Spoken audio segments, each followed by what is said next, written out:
आज हम आर्थिक भूगोल का महत्व विषय का अध्ययन करेंगे।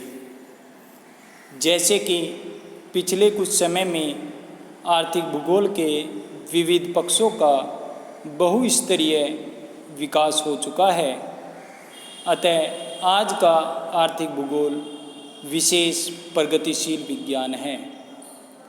नए देशों की खोज, नए संसाधनों की खोज और नए औद्योगिक केंद्रों के विकास ने आर्थिक भूगोल को अति व्यापक बना दिया है।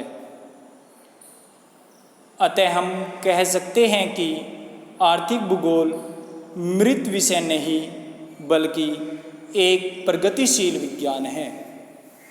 इसके अध्ययन से निम्नलिखित लाभ हैं। नंबर 1, यह हमें ऐसे प्राकृतिक संसाधनों की स्थिति, प्राप्ति और वितरण आदि से परिचित कराता है जिनके द्वारा वर्तमान में किसी देश की आर्थिक उन्नति हो सकती है।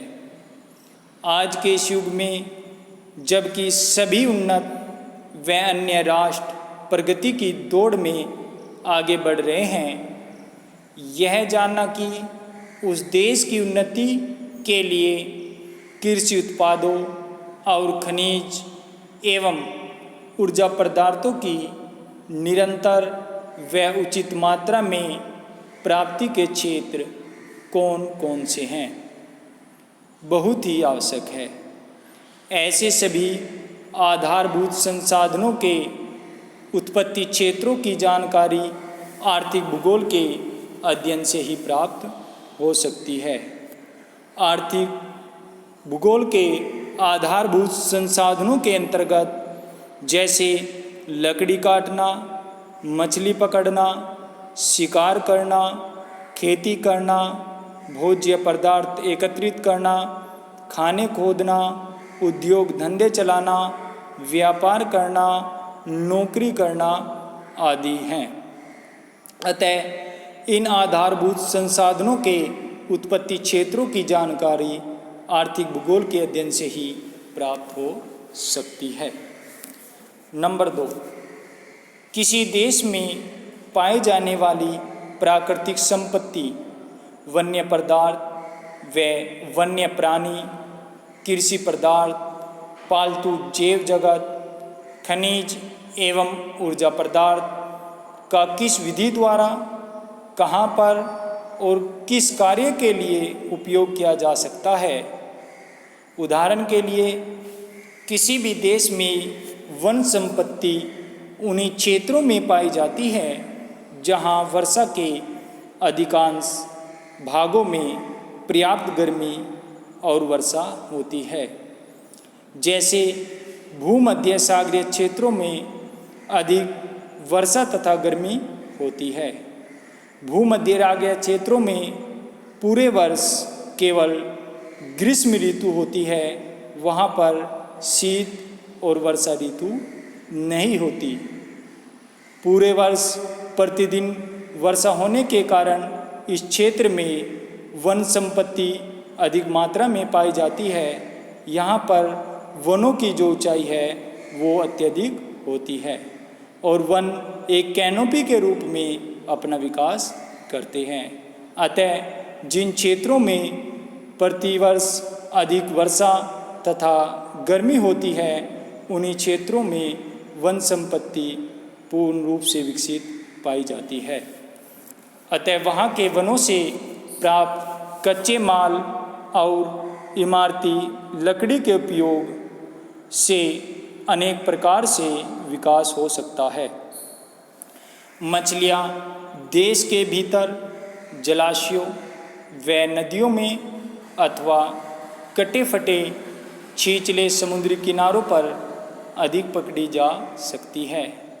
इसी प्रकार कृषि कार्य के लिए समतल व उपयुक्त जलवायु वाले मैदान ही जैसे Canada, Australia, Argentina, Sindhu Ganga का मैदान, यांगटीसिकियांग और हुआंगो प्रदेश आदि उपयुक्त होते हैं।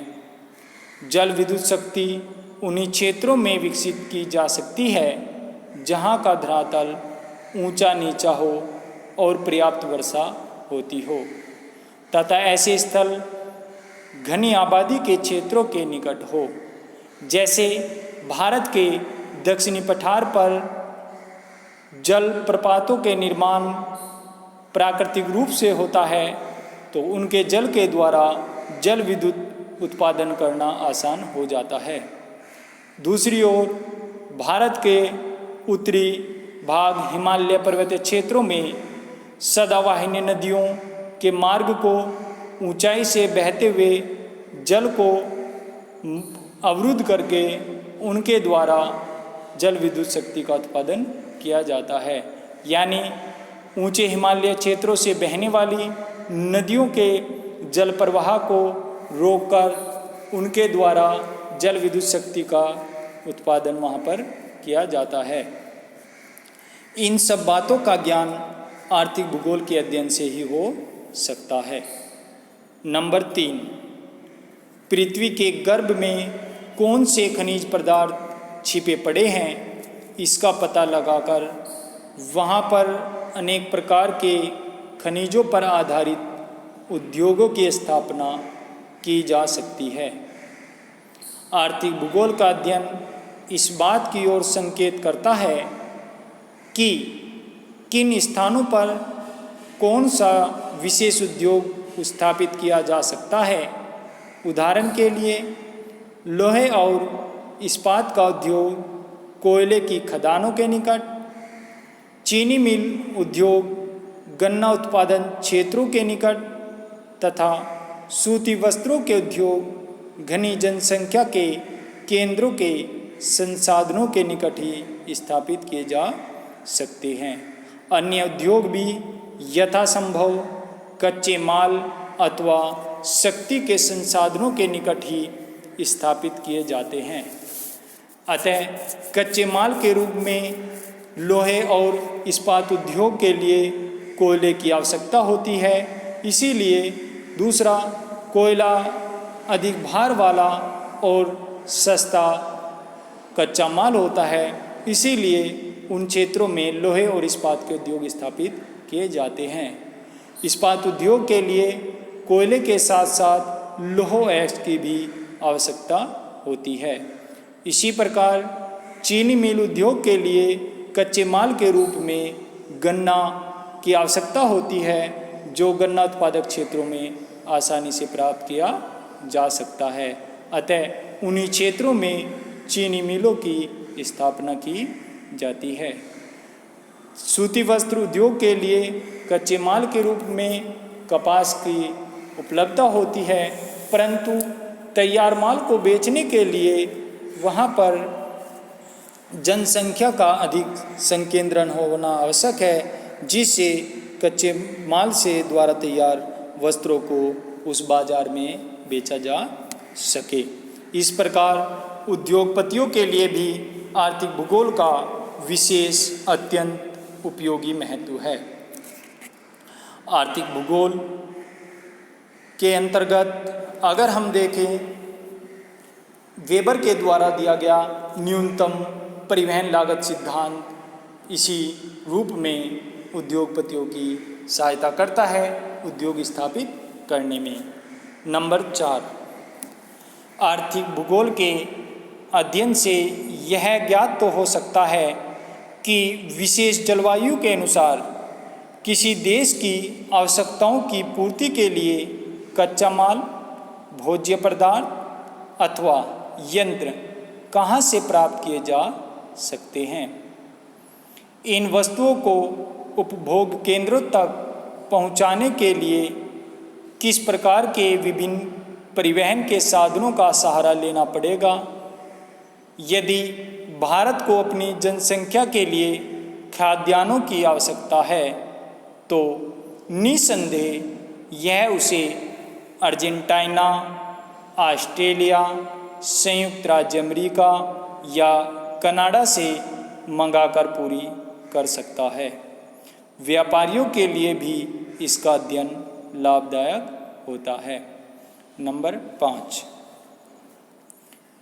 विश्व के विभिन्न भागों में मानव समुदाय किस प्रकार अपनी भौतिक आवश्यकताओं की पूर्ति करता है, उसका रहन सहन, खान पान, वेशभूषा एवं अन्य सामाजिक परंपराएं आदि कैसी हैं, या उसने जीवन स्तर ऊंचा उठाने के लिए प्राकृतिक संसाधनों का किस प्रकार उपयोग किया है, ये सब तथ्य आर्थिक भूगोल के अध्ययन से ज्ञात हो सकते हैं। किसी विशेष देश ने किस प्रकार अधिक व्यवस्थित एवं निरंतर आर्थिक उन्नति की, अथवा कोई अन्य देश क्यों इतना पिछड़ा है, यह भी आर्थिक भूगोल के अध्ययन द्वारा ही ज्ञात हो सकता है तथा उनकी इन समस्याओं का समाधान भी फिर किया जा सकता है। आज के युग में भिन्न भिन्न देशों के बीच युद्ध की बार बार स्थिति उत्पन्न हो रही है। उसको शांत कर विश्व शांति के प्रश्न को हल करने के लिए जो प्रयत्न वैज्ञानिकों, राजनीतिज्ञों, अर्थशास्त्रियों और भूगोलवेत्ताओं द्वारा किए जा रहे हैं, उन सब के पीछे भौगोलिक पृष्ठभूमि ही कार्य कर रही है। यदि आर्थिक भूगोल का उचित रूप से अध्ययन किया जाए तो सभी समस्याएं सरलतापूर्वक हल की जा सकती है। नंबर 6, प्रत्येक देश के नीति निर्धारकों को अपने देश के लिए सुव्यवस्थित योजना बनाने के लिए इस बात की आवश्यकता पड़ती है कि देश के भिन्न भिन्न भागों में उत्पन्न होने वाले पदार्थों के संबंध में इन्हें पूर्ण ज्ञान हो।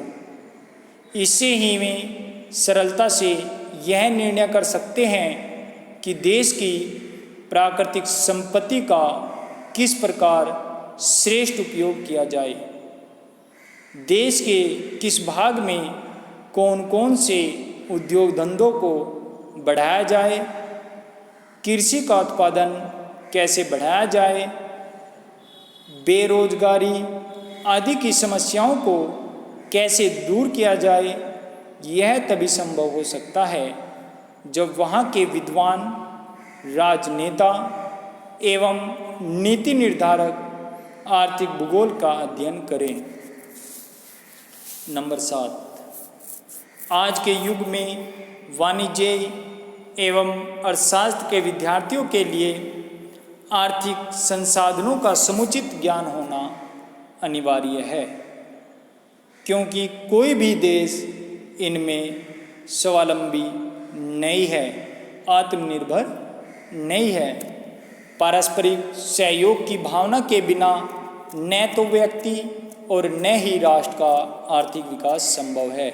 अतः हम पारस्परिक सहयोग की भावना के साथ अपना और अपने देश का आर्थिक विकास कर सकते हैं। अब यह निश्चित रूप से स्वीकार किया जाने लगा है कि मानव की आवश्यकताएं इतनी जटिल होती जा रही हैं कि आज कोई भी समुदाय या देश एकांकी नहीं रह सकता। उसे अन्य देशों के सहयोग की आवश्यकता पड़ती है। इसी भावना ने अंतर्राष्ट्रीय व्यापार एवं अंतर्राष्ट्रीय आर्थिक सहयोग को जन्म दिया है और इसीलिए अब संपूर्ण विश्व को एक विश्व माना जाने लगा है। स्पष्टतः जीविकोपार्जन के सभी क्षेत्रों में संलग्न व्यक्तियों जैसे बैंकर, व्यापारी, बीमा कर्मचारी, विक्रेता, विज्ञापनकर्ता, उद्योगपति, कृषक, अर्थशास्त्री, समाजशास्त्री आदि के लिए आर्थिक भूगोल का संपूर्ण ज्ञान होना अति आवश्यक है।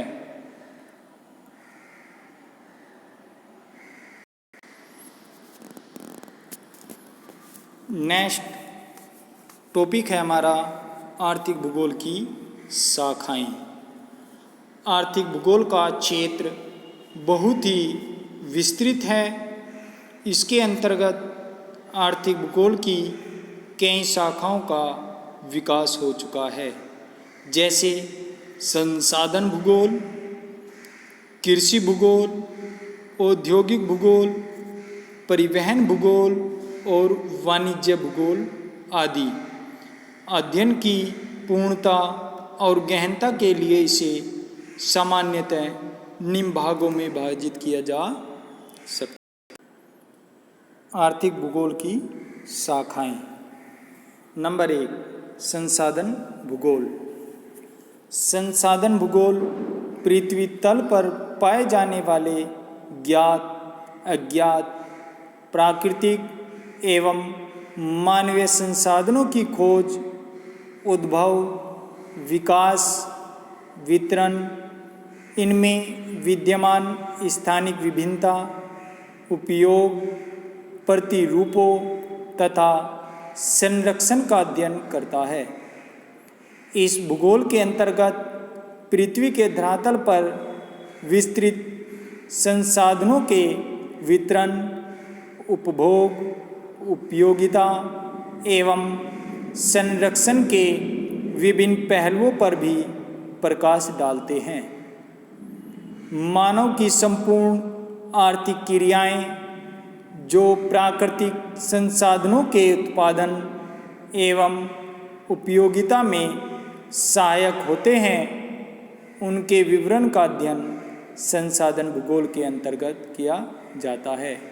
अगर हम संसाधन की बात करें तो प्रत्येक वह वस्तु जो हमारी आवश्यकताओं की पूर्ति करते हैं उसे संसाधन कहते हैं, और इन्हीं संसाधनों का अध्ययन करने वाले विषय को संसाधन भूगोल कहते हैं। नंबर 2, कृषि भूगोल। कृषि भूगोल के अंतर्गत उन परिस्थितियों का अध्ययन किया जाता है जो कृषि के विभिन्न उत्पादों की उत्पत्ति और उनके वितरण से संबंधित हैं। वस्तुतः एक सफल कृषक के लिए यह आवश्यक है कि वह अपने खेत में पैदा की जाने वाली वस्तुओं की उत्पादन संबंधी अवस्थाओं, मिट्टी के उपजाऊपन, जल की मात्रा, सूर्य के प्रकाश और फसलों के बोने और काटने के समय आदि का ज्ञान प्राप्त करें। इस प्रकार की सूचनाएं कृषि संबंधी भूगोल के अध्ययन से ही प्राप्त की जा सकती है। संयुक्त राज्य अमेरिका और इंग्लैंड में आर्थिक भूगोल की इस शाखा का बहुत विकास हुआ है। कृषि भूगोल के हमारे देश के लिए अध्ययन इसलिए आवश्यक है क्योंकि भारत की लगभग 75% जनसंख्या कृषि कार्य में संलग्न है। नंबर 3, आर्थिक भूगोल। इसके अंतर्गत भूमि से प्राप्त खनिज पदार्थों का वितरण, उत्पादन की समस्याओं तथा उत्पादित वस्तुओं की विक्रय समस्याओं का उनकी सामाजिक और आर्थिक पृष्ठभूमि के संदर्भ में भौगोलिक दृष्टिकोण से अध्ययन किया जाता है। इस शाखा के अध्ययन से यह ज्ञात होता है कि किस प्रकार किसी देश के भौगोलिक वातावरण में वहाँ के औद्योगिक साधनों का सर्वोत्तम प्रयोग किया जा सकता है। एक देश के कच्चे माल एवं खनिज और शक्ति के संसाधनों के उपयोग और वितरण संबंधी समस्याओं का अध्ययन करना ही औद्योगिक भूगोल का कार्य है। नंबर 4, वाणिज्यिक भूगोल। वाणिज्यिक भूगोल के अंतर्गत भिन्न भिन्न देशों के व्यापार, परिवहन के साधनों और व्यापारिक केंद्रों के विकास और उन्नति के कारणों का अध्ययन किया जाता है। वास्तव में वाणिज्यिक भूगोल का अस्तित्व अलग नहीं है, क्योंकि किसी भी देश का व्यापार उस देश के कृषि पदार्थों, खनिज पदार्थों, शक्ति के साधनों तथा औद्योगिक वस्तुओं के आधार पर ही होता है। अतएव आर्थिक भूगोल में इन तीनों ही शाखाओं का अध्ययन सम्मिलित रूप से किया जाता है। और अंतिम है हमारा आर्थिक भूगोल की शाखाओं के अंतर्गत परिवहन भूगोल। इस भूगोल में परिवहन के साधनों के विकास का उल्लेख किया जाता है। परिवहन के साधनों पर स्थलाकृति के प्रभावों का विवेचन किया जाता है। रेल, सड़क, जलयान और वायुयान परिवहन का कृषि पदार्थों, कच्ची धातुओं और औद्योगिक वस्तुओं के उत्पादन और वितरण की व्यवस्था के आधार पर अध्ययन किया जाता है।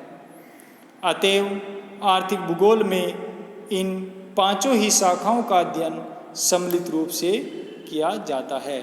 ये सभी आर्थिक भूगोल की मुख्य शाखाएं या अंग कहलाती हैं।